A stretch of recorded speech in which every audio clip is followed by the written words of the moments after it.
Welcome to the Endo Belly Girl Podcast. I'm your host, Alyssa Chavez. I'm a nutritional therapy practitioner and restorative wellness practitioner on a mission to change the way that we support women with endometriosis.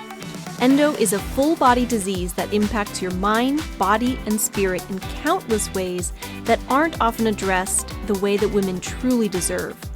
We are here to talk about all of it. Please keep in mind that the content of this show has been created for educational purposes only and should never be used as a replacement for medical diagnosis or treatment. Hey, my friend, and welcome back to the Endo Belly Girl Podcast. So, today's episode is going to be kind of a quick and dirty episode all about the endometriosis bloat that happens to so many people, or endo belly as it's commonly referred to. Super common symptom that I see coming up and something that I get questions about a lot. So when it comes to bloating and gut health, of course, this is a much more complex topic than we can really even cover just in one episode. But I will link to a couple of other episodes in the show notes in case you want to dig deeper on all things gut health. Gut health is one of my favorite topics, hence the name Endo Belly Girl. I just think the gut health stuff is super interesting and it's so powerful when it comes to endometriosis too. So there's a few other episodes that you can check out. Episode 37, which is called 10 Simple Steps to a Healthier Gut. Episode 29, Transforming Gut Health with my good friend Lindsay Little, who talks all about gut health as well. And episode 26, The Role of Gut Health in Managing Endometriosis. So I'll link to all of those in the show notes if you want to really take a deeper dive into all this stuff. But like I said, today's going to be kind of quick and dirty. We're just going to whip through 5 quick tips to help to beat that endometriosis bloat. So may not be the end-all be-all solution, but they can definitely be an excellent starting point, kind of things to consider. Some of this stuff may be things that you haven't really considered before or tried before. So it's kind of a short list of places to start, things to try to help to support your endo bloat. So let's dig in. Tip number 1. Consider not just what you're eating, but consider how you're eating. Digestion is a participatory process. It's not something that just happens and there's nothing that we can really do about it. There's actually a lot that we can do about it. So when you go to eat your food, sit down, slow down, chew your food thoroughly, stop eating on the run. Yes, I see you over there. If you're feeling called out, you're that person who's always eating in the car or while you're at, well, you may need to eat while you're at work, but while you're working, while you're in front of the computer or something like that, stop it. Slow down, sit down, chew your food. This may seem super simple, and it is, but it's so underrated, and I can't tell you how many people don't really do that. It's not just about what you eat, but it's about how you eat too, how you're actually eating your meals, because that's going to vastly impact your digestive health and your symptoms like bloating. So that's tip number 1. Tip number 2, pinpoint your unique food sensitivities. If you are continuing to eat foods that your body is not reacting well to, that will often result in continued digestive symptoms like bloating. So I always recommend work with a practitioner if possible, or at very least do an elimination diet, something like Paleo AIP, to work on getting to the bottom of what your body might actually be reacting to. Definitely take a close look at gluten and dairy if you haven't experimented with that before, because those are some of the common things that are an issue for people. But people have food sensitivities to all kinds of different things, which honestly, to my practitioner brain, really points towards, if there's a whole lot of food sensitivities, it really points more towards there's some gut dysfunction going on that needs to be supported. But that's a whole thing for another day. We talk about that some in those other episodes. that I mentioned, especially the role of gut health in managing endometriosis, which was episode 26. So you can dig deeper into that. But definitely pinpointing your unique food sensitivities, what's bothering you, can be really important for overcoming that bloating. All right, tip number 3, eat your veggies. Again, super simple, but something that's really important because those veggies contain fiber. And fiber is one of the major things that helps to move your bowels, helps to move food through your system. And slow motility motility is just how fast your food gets basically from one end of your body to the other. And when that's slow, which can just be it's taking its time, it's a little sluggish, or it might actually look like constipation, that's a problem because one of the major things that I see causing bloating, one of the common underlying causes is SIBO, which is small intestinal bacterial overgrowth. Now, here's the thing about that. There shouldn't be bacteria in your small intestine. It shouldn't be there. The place that bacteria should be living is in your large intestine. In your large intestine, we want to have bacteria, at least certain types. We want to have the good gut bugs living in your large intestine because they help to break down foods that we otherwise can't digest. They produce byproducts that are actually very beneficial to our health. There's a ton of benefits to having those good gut bacteria in your large intestine. However, they shouldn't be hanging out in your small intestine. And when they are, they can really cause a lot of discomfort. Bloating is one of the most common symptoms, that feeling like you're looking pregnant, that bloating, an hour or two after you eat, where your stomach just looks really pushed out and bloated and uncomfortable. Oftentimes that can be a sign of SIBO happening. And these are supposed to be quick tips, and I feel like I'm digging much deeper, but that's okay. That's just what I do here. And that happens because you have some slow motility going on. When your food is moving through your system too slowly, it can end up with bacteria building up in your small intestine. And so getting in plenty of veggies, getting in plenty of fiber can be really helpful with getting things moving, which can then help to get the bacteria where it's supposed to be and all of that good stuff. I definitely recommend more than anything focusing in on non-starchy vegetables. So the starchy ones would be like potatoes and sweet potatoes, and you guys know the starches, the starchy veggies. We want to focus in, not that those are bad, by the way, we just want to focus in more on the non-starchy veggies, things like zucchini, bell peppers, leafy greens, broccoli, cauliflower, cabbage, Brussels sprouts, all of that good stuff. That's what we want to focus in on more than anything. So, tip number 3, eat those veggies. All right, tip number 4, hydrate. Again, super simple. But here's the thing is that even though a lot of the things I'm going to say today sound simple, and they are, the real question is, are you doing it? I think we all know we're supposed to eat veggies. I think everyone's pretty aware of that, but are you doing it? We all know that we need to chew our food.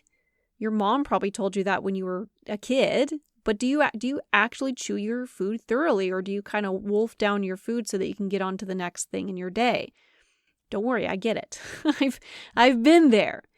But hydration is one of those things too. Drink water. I know it sounds super obvious, and by the way, I do mean water. I don't mean other beverages, sodas and juices and even teas and coffee and things like that. Not necessarily bad, but they're going to dehydrate you. All of those things I just listed, sodas, juices, coffees, teas, all of those things are going to dehydrate your body. They're diuretics, meaning it's going to push water out of your system. If you're going to drink those, then guess what? That means you need to drink extra water to make sure that you're actually staying hydrated. So because we were talking about motility in tip number 3, making sure that your food is moving through your system at a reasonable pace. But hydration is really a big piece of that too. You need water to be able to move your food through the system. So just sipping on plenty of water throughout the day. We call your digestive juices for a reason, and that's because they're primarily made of, guess what? Water. So you need that. And by the way, when we talk water, I'm going to always say this, you can't think just plain water. You want to think water plus electrolytes. You need those electrolytes to be able to absorb the water. And those electrolytes are actually really helpful for digestive function as well. So water plus electrolyte minerals. Easiest way to do that, go buy yourself some Redmond's Real Salt. That's a brand, Redmond's Real Salt. I'm not an affiliate or anything. I just like them. It's a nice mineral salt. Buy some of that and put just a tiny pinch into your water, and that will help it to be able to absorb into your system. Now, you want to hydrate well. A good goal is to aim for half of your body weight in ounces each day. However, you want to avoid drinking too much water immediately surrounding your meals. You don't want to be chugging down water right before your meal or during your meal or immediately after your meal. Give it a little bit of space, because if you're drinking too much liquid right before or after or during your meals, it can dilute your digestive juices, particularly your stomach acid, which I know we've been taught that stomach acid is bad and that probably diluting it is a good thing because most of us have too much stomach acid, blah, blah, blah. None of that is really true. I feel like I'm just stepping up on my soapbox today, but obviously this is just stuff that I'm super passionate about. We were often taught, especially if you're in the United States here with me, and you see antacid and proton pump inhibitor commercials every other day, and they're telling you all about how you need to lower the acid in your stomach so that you don't have heartburn. Fun fact is that it's actually really the opposite. You need stomach acid, and oftentimes when you are experiencing heartburn, really what's happening there under the scenes, behind the scenes, is that you have low stomach acid going on. And if you're drinking too much liquid around or during your meals, you're diluting that stomach acid, and you need that to be able to break down food well so that you don't end up bloated after you eat. So, drink lots of water. Don't drink too much water around your meals. Okay. Tip number 5, last tip of the day. I told you this is going to be a quick and dirty kind of episode today. So, here we go. Tip number 5, eat bitter foods. Again, super simple and probably something a lot of us aren't doing a whole lot of because we're kind of conditioned, I guess, in our modern society that we don't really eat a lot of bitter foods. We tend to eat more sweet and salty, maybe spicy foods. We don't tend to really lean on the bitter foods. But bitter foods are an easy way to get your digestive juices to fire. When your tongue actually tastes bitter foods, it helps with bile flow more than anything. Your bile is produced in your liver and released by your gallbladder, and it helps to promote fat digestion. It helps to break down food as it moves through your system, and eating bitter foods really helps with that bile flow. So now, one thing to be aware of is that the foods must actually taste bitter. That's kind of the whole point. So I'm going to give you a list of some bitter foods. The point here isn't to doctor them up and make them taste sweet, because then you've lost the whole benefit of eating the bitter foods.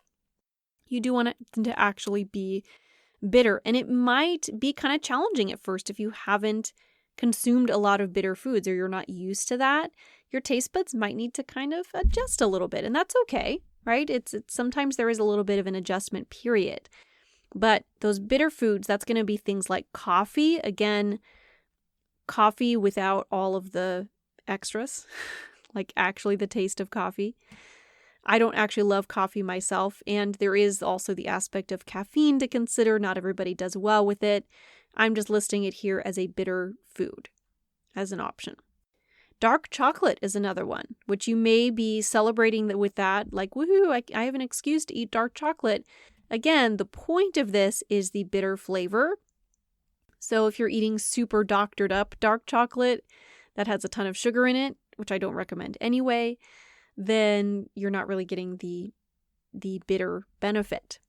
Other foods include arugula, kale, dandelion greens, turmeric are some of the other bitter foods you can consider. So what I like to do is I'll just throw some arugula in a salad, or kale I'll do with like some mixed greens or dandelion greens. So those can be more savory type foods. So bitter flavors gets that gallbladder going, and that can, because oftentimes actually the poor bile flow can definitely lead to that bloating as well. So let me run back through that one more time. I'll do a quick overview recap of those tips. So tip number 1 was consider how you're eating, not just what you're eating. Sit down, slow down, chew your food. Stop eating on the run. Tip number 2 is pinpointing your unique food sensitivities. Definitely consider gluten and dairy. Tip number 3, eat your veggies, especially those non-starchy veggies. Tip number 4, hydrate well, but avoid water around your meals. And tip number 5, eat bitter foods.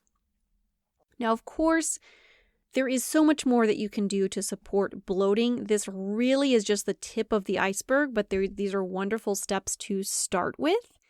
If you are somebody who really struggles with bloating and you want more support, I actually have a free challenge coming up. If you're listening to this in real time, it's coming up very soon, starting September 16th. It's called the Beat the Endo Bloat Challenge. And I have some videos I've created, and I'm going to be sharing those so you can kind of go step by step through a little bit of a process to help you to beat that endo bloat. So if you're listening to this in real time, you can head into the show notes and sign up there. There will be a link available for you. If you're listening to this after the fact, feel free to reach out to me because I'll probably be bringing that challenge back in the future. So you can hit me up and I can on Instagram at Endo Belly Girl, and I can let you know the next time that will be coming around. But hopefully you can join me for this round. It's completely free to sign up. Just hit up that link in the show notes and I will see you in there, and I'll give you more actionable steps to help to beat that endo bloat. So can't wait to see you there. Hope you have a wonderful day, and we'll talk soon, my friend. Thank you so much for joining me today, my friend. If you loved what you heard, be sure to share with a friend and subscribe so that you can keep coming back for more. If you are ready to take the next step towards getting to the root cause of your endo symptoms like endo belly, pain, fatigue, and so much more, you need to download my free ultimate guide to building your own endometriosis diet. You can find the link in the show notes or at www.endobellygirl.com. Until next time, my friend.